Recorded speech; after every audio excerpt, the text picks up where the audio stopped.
me. It's that time of the year. It's time for the E3 prediction video. Haha.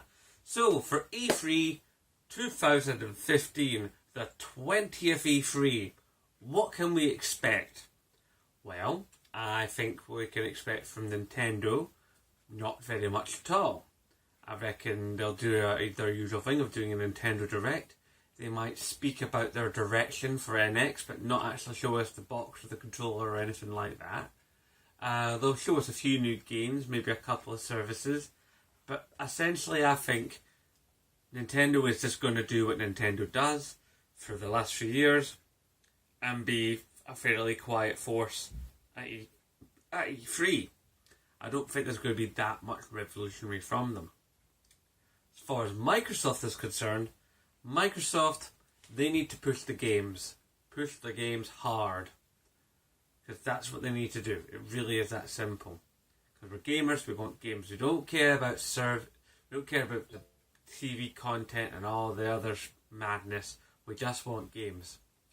But if there's anything I do think that we do need to see from Microsoft this year at E3, I think it's imperative that they actually get out that special controller, the one they've supposedly been working on, that's got a headphone jack in it without having to buy a stupid wee adapter.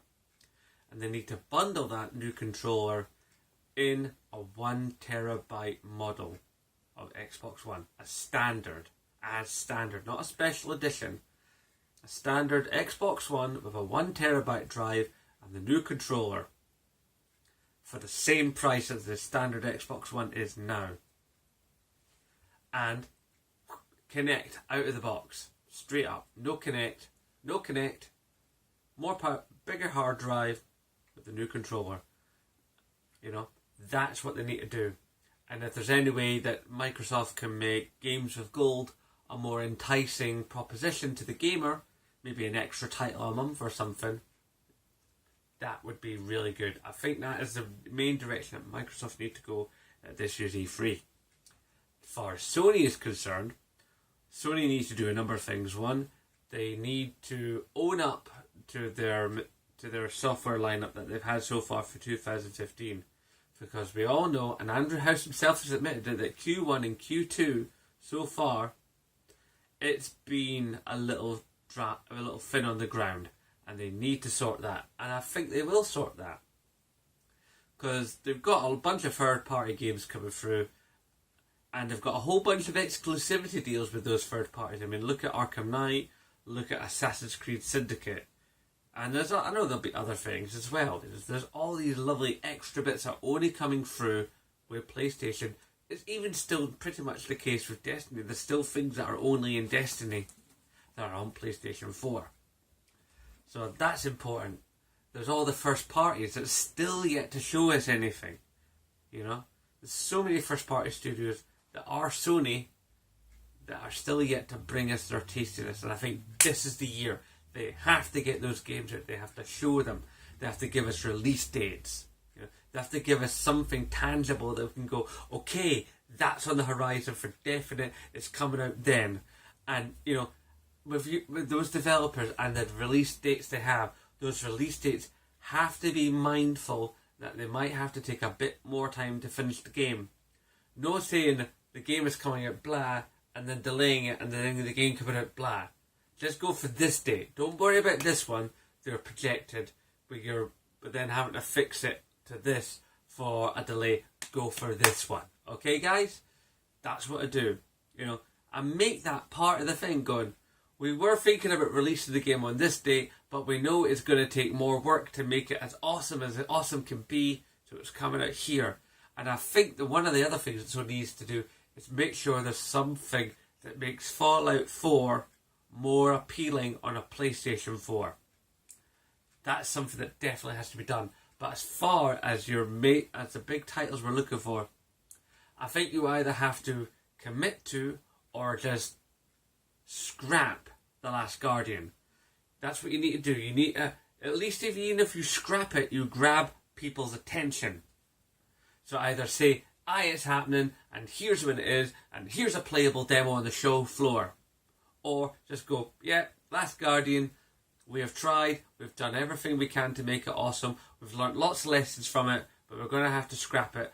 But here's the stuff that's come from it, and show a bunch of software and stuff and developments that have come because of Last Guardian. As far as Vita is concerned, you need to make sure that Vita gets a price drop in its memory card, a redoubling of the efforts to put on proper AA or AAA games onto the Vita, less indies, more proper software, and advertise that software. Let people know it's there, because all too often we hear, the Vita's got no games, the Vita's got a ton of games. And you need to tell people about those games, Sony, because they just don't know. The public doesn't know. The public needs to know. If the public knows, the public will buy. If you build it, they will come. It's never been true when it comes to the Vita. As far as the PlayStation 4 software is concerned, though, you definitely need to make sure that everyone's gone to the Rapture, No Man's Sky, and Street Fighter V have release dates, actual in-stone, cast-iron release dates, and actual gameplay demos on the screen. You need to show actual gameplay. You need people to be excited and have a clear idea of what they're going to be spending their money on. You also, and I think this is one of the things that would raise the roof and show that Sony listens to the consumer. And I know you're going to have heard this a lot of times in a lot of videos, including from me over the last few years. But you need to introduce a system where we can change our PSN names. It's that simple. There needs to be a change in PSN names procedure given to us. I don't care if we have to pay money or we get it for free. It'd be better if we got it for free. But there has to be something there. You need to, I think, maybe even a price drop, but even just a couple of quid. The fact that you get, say, like, we're dropping the cost of PlayStation yearly subscription.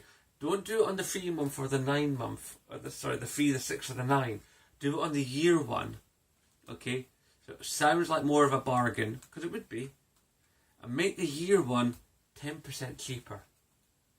That'll get them slavering. Then they'll be more likely to buy a PlayStation 4 because they'll hear that buying PSN subscription is cheaper. Make that PSN subscription more mouth-watering, more tasty. And, if perhaps you can say, we're now at a point with PlayStation Plus where we can start putting true AAA PlayStation 4 titles into PlayStation Plus. And the first title that is Killzone Shadowfall. You do that. Don't do Nag. Don't do Nag. Do Killzone. Seriously. You do that, you will kill it. You take even one or two of the things that I have suggested, Sony, and you will knock that ball out of the park. That is what you have to do. Then, of course, we have some of our side players, just the developers. We've got Ubisoft, we've got Bethesda, we've got EA. Those are generally the big ones that show off. Yeah, we get the Activision and so on, but those three guys, those are the ones that I think are going to make the biggest bang as far as the software developers at this year's E3. I reckon EA are going to show us more of that game they showed us last year, but it was like a zillion different vehicles going off-road doing mad things. I forget what the title was. And we got Aisha again. Aisha's for Ubisoft.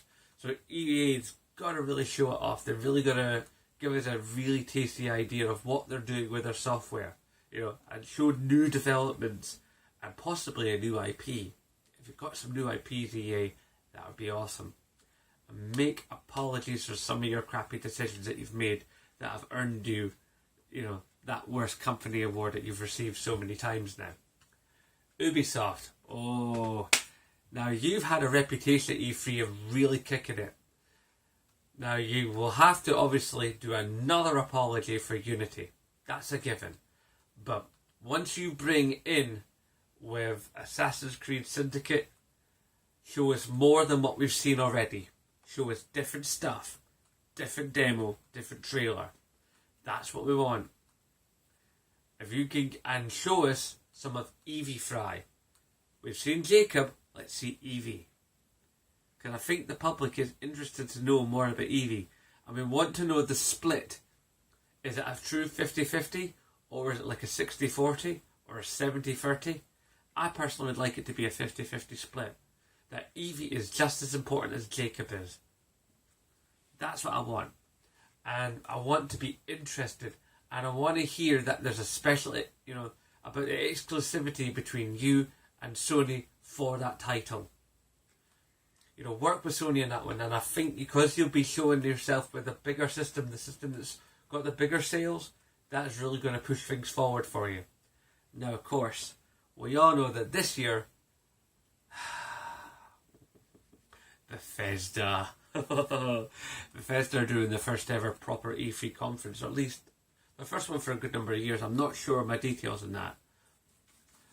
But they're definitely going to have to show us more Fallout 4. That is essential. And because we've got that little teaser trailer, and it is awesome. But I think they need to show us more than that. Now, it's beautiful that they did that trailer and it was all in Gameplay Engine. That was thank you. Because we're all sick of seeing trailers that are just made on a computer and are the fanciest graphics. We've all had that Watch Dogs experience and we don't want that again. Okay? We want a true game that we can see and go, okay, that's what I'm playing, I understand this. And we know that it's not going to be the most fantastic game graphically because, it's Bethesda. They're not the best when it comes to graphics, but what they are good at, and what you need to definitely show Bethesda, is your ability to do draw distances, immersive characters, and immersive worlds. And, I reckon that this Fallout 4 that's coming is going to be full of crafting, it's going to be full of world building, and,